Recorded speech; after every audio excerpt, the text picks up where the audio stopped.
So welcome back to All This Math. This is Professor Parker. And for today's lesson, we're going to do some subtraction using CDM. Now, CDM is an acronym. What does CDM stand for? CDM stands for the Combined Differences Method. The Combined Differences Method.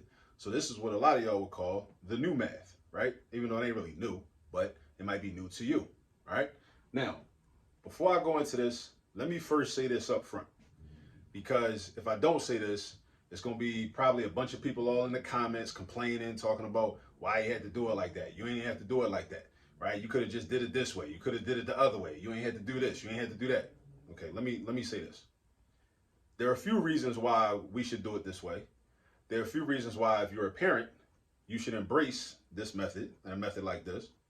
One reason is if your children attend public schools, charter schools, or private schools, your child may have a teacher, right? Your elementary age child may have a teacher that is asking them or trying to teach them this method, the combined differences method, all right?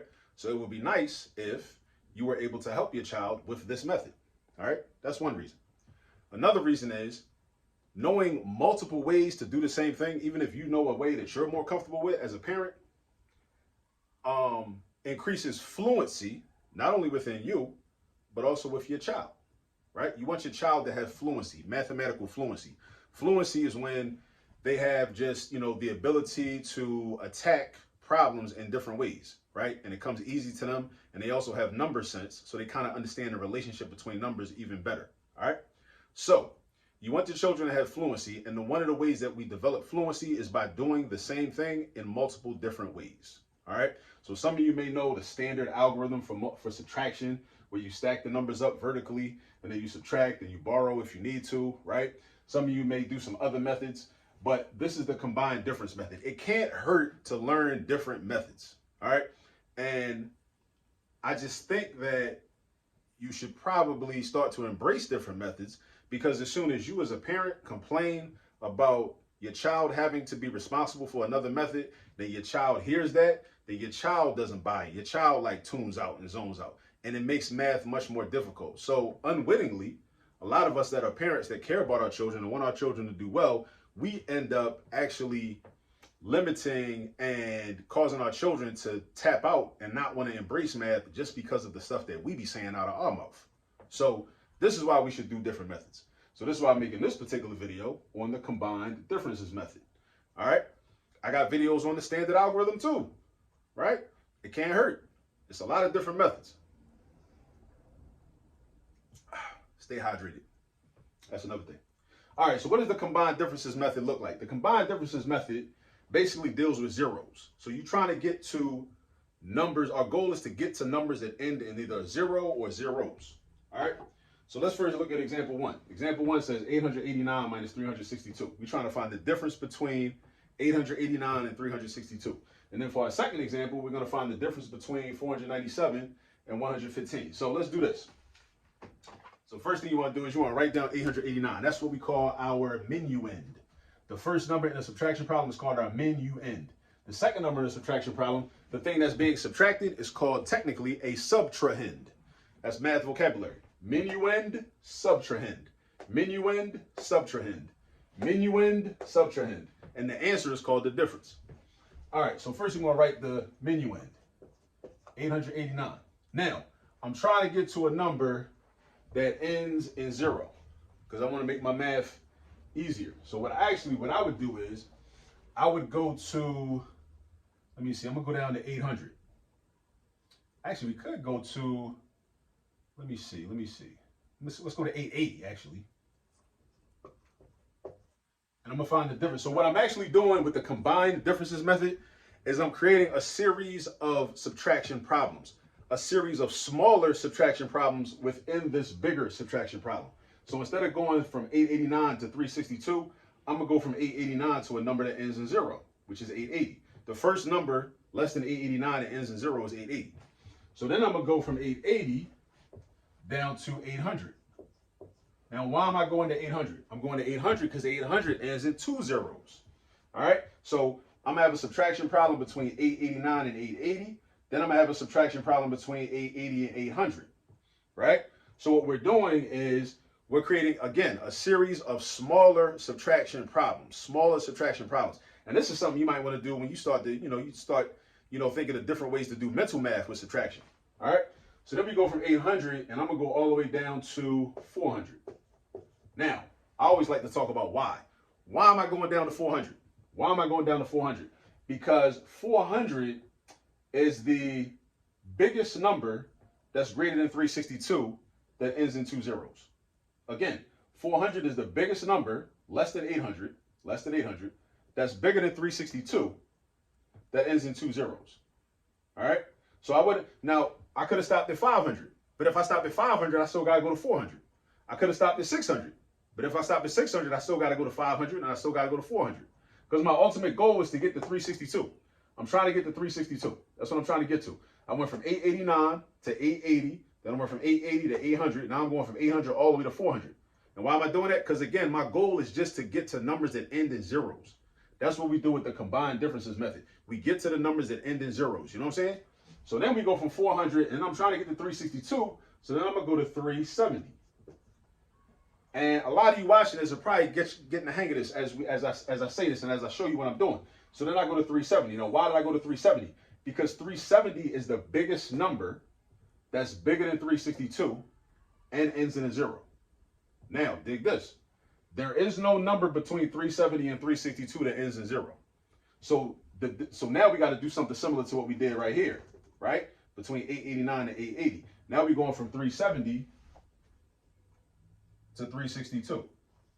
And actually what I could have did is put arrows. That would make even more sense. And then what we're going to do is we're going to find the difference between each of these pairs of numbers. So the difference between 889 and 880, that is 9. 889 minus 880 is 9.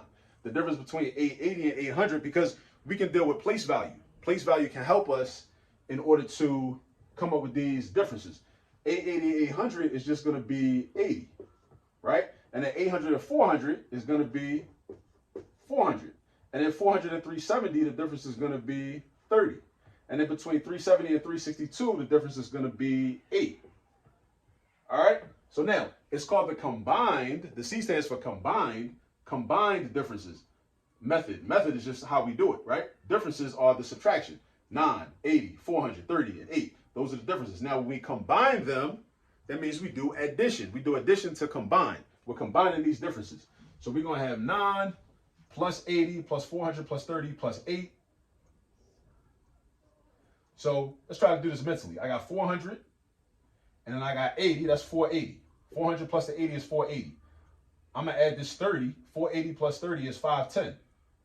510 plus, and as a matter of fact, I'm going to put this 8 and this 9 together. 8 and 9 is 17. So that's going to be 510 plus 17. 510 plus 17 is 527.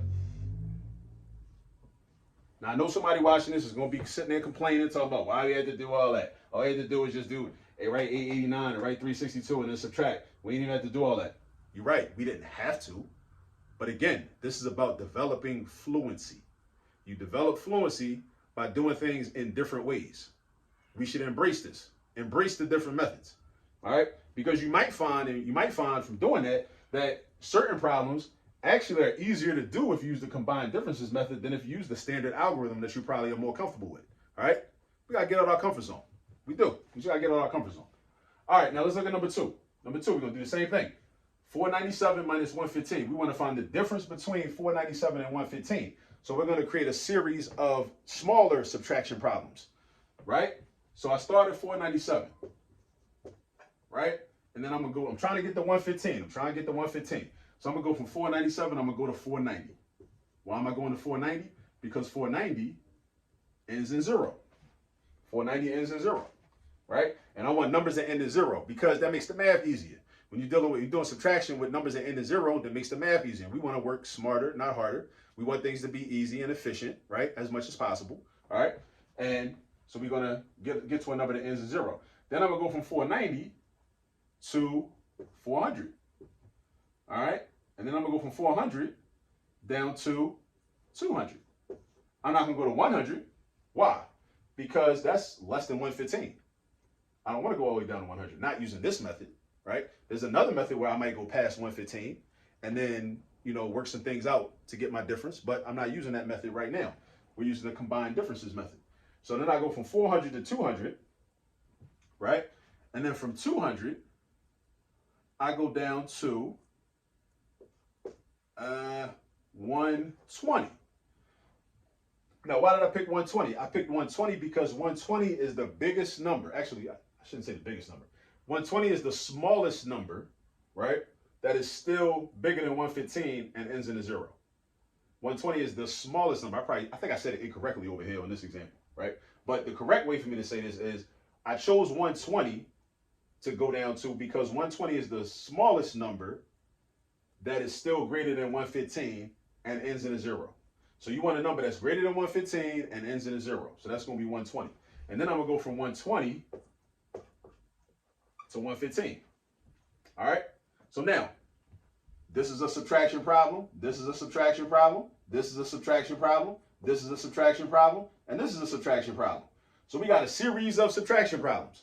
All right? So let's subtract them up. So 497 minus 490, that leaves us with 7.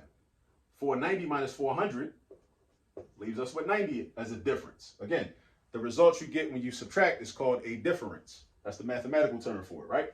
400 minus 200 is 200. Just like if you had $400 and you spent 200, you left with 200. All right, $200. And then 200 minus 120 is going to be 80. And then 120 take away 115 is going to be 5. Now, these are our differences. 1, 2, 3, 4, 5. We got 5 differences, and then we're going to combine them together in order to get our actual difference between these two numbers, my minuend and my subtrahend. My minuend and my subtrahend. So I'm going to start with the biggest number, 200, and I'm going to put this 90 with this 80. 90 and 80 is 170. How do I know that? Because I know 9 plus 8 is 17, because I know my addition facts, which you should too, right? And if you don't know them, it's cool. Practice them until you memorize them. So 9 plus 8 is 17, so that means 90 plus 80 is 170. All right? So 200 and 170 is going to be 370, right? But that's not the final answer. We still got to do the 5 and the 7.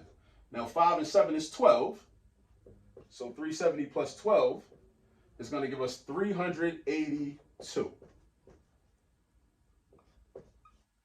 I know I circled the other one, but I'm boxing this one. It's all good. So 382. So that's the difference. This is the combined differences method. All right. And again, this is what a lot of parents are going to see this. Your child, if your child is in, I don't know, 2nd grade, 3rd grade, they might be doing this method, you know, depending on what curriculum their school district or their school uses, whether it's a public school, charter school, private school, whatever, you know, don't feel uncomfortable. Embrace it. Right. Yeah, we know it's different. It's different from how you learned it 15, 20, 30, 40 years ago. We know it's different, but that's cool. That's not a bad thing. Right. That's not necessarily a bad thing. The way you learned it 20, 30, 40 years ago might have been different from the way your parents learned it, right? We have to be willing to embrace new methods. We have to. If we don't embrace the new methods, then we will become obsolete ourselves, right? And that's when AI is going to take your job, right?